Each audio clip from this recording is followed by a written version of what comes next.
Dr. David, I'm sending over Mr. Thomas for a checkup before his operation. He's having a keyhole surgery next week. Thanks, Dr. Mihira. I'll set up a time for Mr. Thomas to come in. What does he need to do to get ready for the operation? We'll need to make sure Mr. Thomas is in the best possible health for the surgery. He'll need to fast before the operation and avoid some medicines. I'll give Mr. Thomas clear instructions about how to prepare before the operation. Are there any specific worries or things we should watch out for? Mr. Thomas has a history of high blood pressure and sugar problems. Point 1 will need to manage these carefully before the surgery. Dr. Mihira, I'll look at his medical history and make sure he's taking his medicines as he should. We'll also need to see if he's at risk of any problems and take the right steps to prevent them.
MIHIRA, now that your stitches have been removed, the area is still a fresh wound on the inside, so it needs gentle care for just a little longer.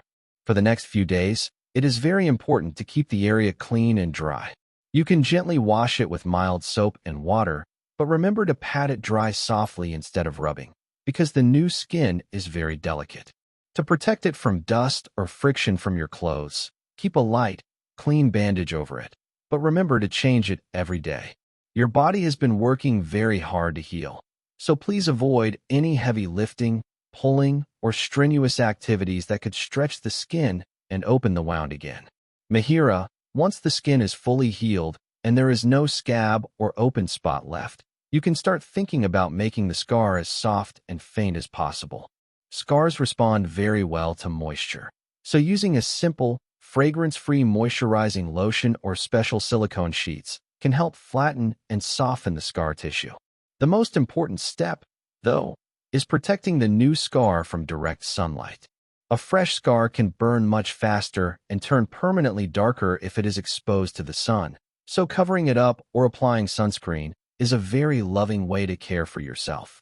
You have already done the hard part by healing. This is just the final, gentle step.